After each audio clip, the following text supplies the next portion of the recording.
नमस्कार.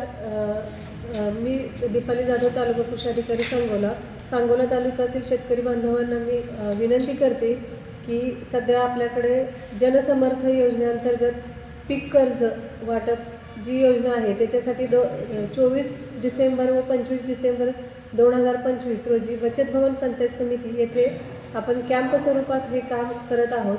त्यासाठी जे शेतकरी बांधव पीक कर्ज घेऊ इच्छितात आणि ज्यांची थकबाकी नाही अशा सर्व शेतकरी बांधवांनी आपले कागदपत्र घेऊन पंचायत समिती बचत भवन येथे किंवा CSC सेंटर आपल्या गावामध्ये असेल त्या ठिकाणी किंवा स्वतःच्या मोबाईलवरती सुद्धा त्यांनी अर्ज भरू शकतात.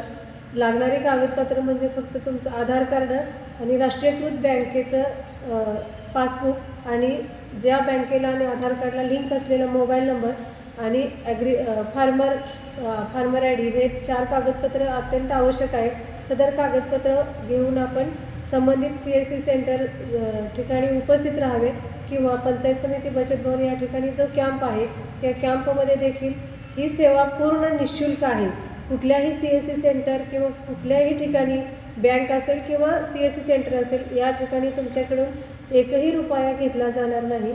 त्यामुळे सर्व शेतकरी बांधवांनी सदर पीक कर्ज योजनेचा लाभ घ्यावा आणि सदर पीक कर्ज तात्काळ 2 ते 3 तासामध्ये आपल्याला मंजूर होऊन बँकेकडून मिळणार आहे. त्यामुळे शेतकरी बांधवांना मी पुन्हा आवाहन करते की आपण सदर जी काही जनसमर्थ पोर्टलद्वारे पीक कर्ज योजना आहे त्याच्यासाठी आपण अर्ज करावा.